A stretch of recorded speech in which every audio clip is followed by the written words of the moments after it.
Hey guys, it's Quickie Baby and welcome back to World of Tanks. This time I am playing in the Waffenträger Auf E100. This is an infamous Tier 10 German tank destroyer. And even though it was recently nerfed, it still is a fantastic duelist, as hopefully I'm going to show you in this video. Now, as you can see in the bottom left, the Waffenträger Auf E100, for a very large tank, is not as sluggish as some people might believe. It can get around. We were able to blitz down that slope between about 35 and 40 kilometers an hour. But when it comes to trying to sneak your way up the sides of a mountain here, or at least a large hill, it can be rather tricky. So when you're trying to get up slopes, which should be too steep, you need to go up at an angle. If you try and go directly up, you won't be able to get traction on your tracks. However, if you go up at an angle like that, you can sneak your way into positions, such as these. We just saw a T-49. Even though he's outside of our rendering range of 500 meters, we hit him once, and I decided to fire a couple more at him, just hoping that I would hit him, but we were unable to do so. We definitely hit him once. We don't know if we did damage to him. We'll find that out later on in the game. So I am using the 128mm, and look how quickly it unloads shells. What a shame that I was still reloading there. Otherwise that Object 432 would have been taken out of the game. The delay between the shells in this tank is a mere 2 seconds. That's much faster than, for example, the AMX Foch 155, which I believe has a 5-second delay between its, albeit 155mm shells. And this is a frustrating situation for this vehicle. The reload on it is very long indeed. It's about 55 seconds, even when you're using chocolate and you have a skill such as Brothers in Arms on your crew, which allows your loader to be able to reload the tank more quickly than somebody else would. We see an E75 in the open, one through the lower plate. We fire another one blind at him. Not sure if we hit him. We'll find out when he reappears. Oh, he's not got very many hit points left. Looks like we did. And as he was angling his armor, we managed to go through the side of his tank there. Now, when you use the 128mm on this vehicle, fair enough, you don't have the same clip potential now since this gun has been nerfed. It used to be the case that this 128mm reloaded just a little bit slower, but it had an entire extra shell in the magazine. It would have 6 shells, this vehicle. Absolutely insane. That was quickly changed, so it now has 5 shells, but still, this is equivalent of 5 Jagdtigers worth of damage. 560 times by 5 is, I guess, 2,080, right? Sorry, 2,800. So we caught a T-57 Heavy at maximum range. We don't get spotted when we hit him, but these shells here would be risky, and he's got close enough to be able to spot us. It was probably because I also moved the tank, effectively negating the camouflage net. But these are the kind of perfect situations you need to find yourself in the Waffenträger Auf E100. You want to try and get your opponents between about 350 and 450. And if you can, between about 400 and 450 meters. I like to use binoculars on this tank to give the vehicle what I would call hyper view range. Now remember that whereas the maximum spotting range that your tank will be able to achieve is 445 meters, that doesn't mean that your view range cannot go beyond that, which allows you to spot sneaky tanks such as this T-49 at greater distances. We hit him once. We put one into the 5120, who starts to panic and pull back. And just check out the precision on this gun. It's absolutely preposterous. 1, 2. We did 1,346 damage to the 5120 and still had a shell to finish off the T-49 as well. And that's a very good example of where maybe with coated optics I wouldn't have been able to see that T-49 so early. And this tank with chocolate, good crew and binoculars has simply ridiculous view range, but we still didn't spot him until he got to, I'd say, about 400 meters rather than the 445 meters. That's going to happen with light tanks.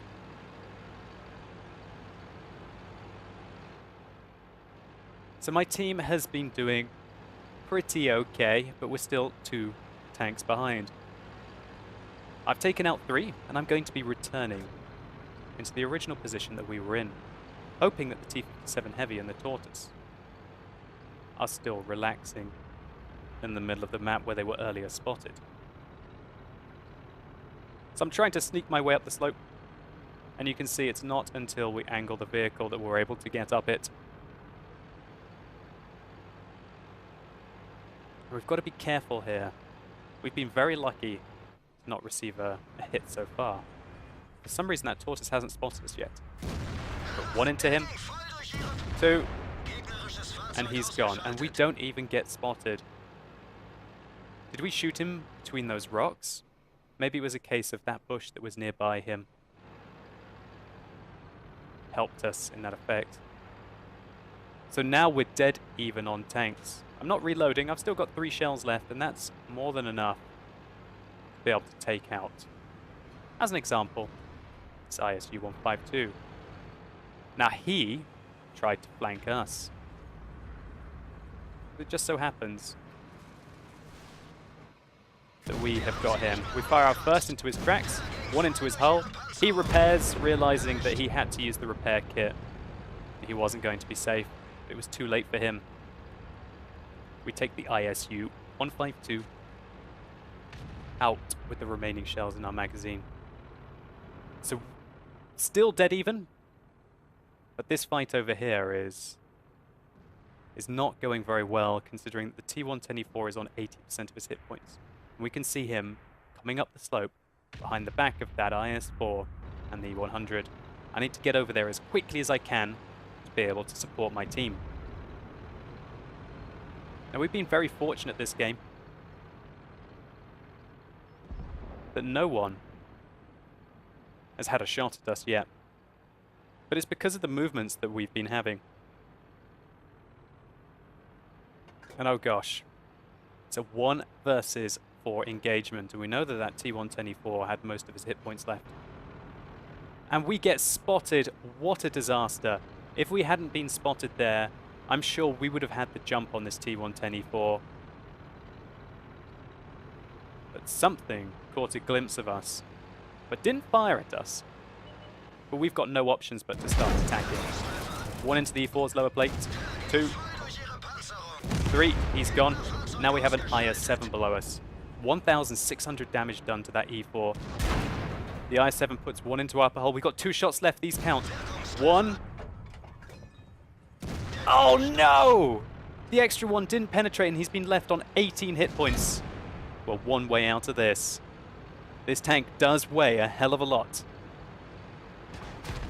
We crunch the Tier 10 Soviet heavy tank and see a T-57 Heavy who's trying to sneak his way up behind us. It's a good thing we got off that ridgeline when we did, otherwise he'd be able to shoot us in the side. Now, because we see an enemy capping, we know exactly where the Waffenträger Alpha E-100 is. He must be here. Now he's left the cap circle, so he's either going this way or he's going that way. My bet is that he's going this way to support the T-57 Heavy. And so I'm going to go try and set up an ambush for him. Now, I have got 563 hit points, which means I will die to 1 shot from him. And oh gosh, he managed to catch me just as he went round the corner. What a disaster. But check out this weak point on the WT Alpha 100. 1 into him, 2 into him, and he still hasn't hit us yet. We're going to get him. We're going to get him. Oh! No, we're not. We're not going to get him. What an absolute disaster. We were contesting there for a Radley Walters medal. We only needed one more. But a great shot by the enemy Waffenträger Alfie 100 finally ends our run of terror. The reason why we're able to be so successful at the end there is because this actually counts as a weak point on the vehicle. And because he was coming round the corner, I was able to shoot that. But when we look at my tank, mine's on the other side, which he was unable to shoot. I was feeling under a lot of pressure here. I was thinking the enemy T-57 Heavy was going to roll around this corner and be able to get some shots into our side. And so I tried to finish him off and get round here. And then I'll probably have to kite the T-57 Heavy till I was able to reload. One low roll against us, and we would have been in it with a shot anyway. This was an absolute killer game, and hopefully I showed you guys how you need to handle this tank at long ranges, and also when you're left 1 versus 4, that you just have to just keep the ball rolling and get killing. Anyway, let's just take a very quick look at the post-game stats. So this was a 1,866 experience loss, getting the high caliber, a Top Gun, and a Tank Sniper medal. This is also the first mark of excellence we've picked up in the WT Alfie 100. So it looks like we hit the T-49 twice earlier, only doing 599 to him. One of the other shots we fired must have missed, and one of them must have just done some module damage to him. And there's the extra shot that we did put into the E-75. We put 3 into him, 1,431 damage, absolutely brutal.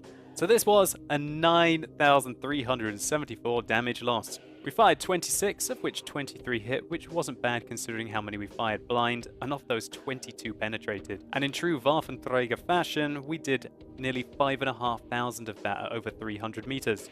Luckily enough, thanks to courageous resistance, we were able to get more experience than any of the enemy team and pick up a mastery badge with this round. And it hit home to me just how brutal this tank is, given the right situation, even with the nerf to the 128mm. Now, for a while, I played with the 150mm, and it is absolutely hilarious. If everything goes well with the HE clip, you can often rip apart 2 entire tier 10 tanks if you manage to penetrate them. And if you can play a supporting role, I think that 150mm is fantastic. But if you're not in a platoon, then I feel that this 128mm is the business. And as long as you can control the engagement, either at very long ranges or against tanks 1 by 1 by 1, there is simply not a better assassin in World of Tanks. Now, I personally don't agree with this vehicle, and you might be saying, well, why is that? How can you not agree with a vehicle? Well, I feel that the fact that it can kill pretty much any tier 10 tank in the game if it's reloaded and the player aims well, kind of discourages aggressive play, both by the Waffenträger and also by the enemy team. And also, this is an absolute vulture of a tank. It almost takes the T-57 Heavy to a whole new level. It'll steal all the damage from its own team. How often have you played and you've seen a WT waiting for you to go around the corner to take the shot so that he can come around the corner and kill the entirety of the enemy tank and get all that lovely damage?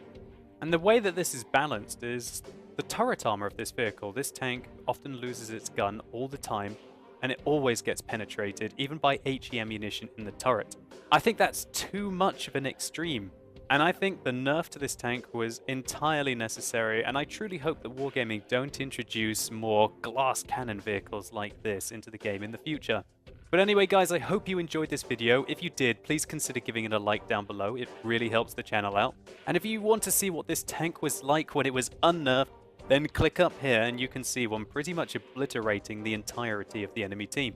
And please do let me know in the comments down below what you think about the Waffenträger Alfie 100. Do you think it has a massive detrimental impact in World of Tanks, or do you think that its weaknesses kind of make up for the strengths that it has?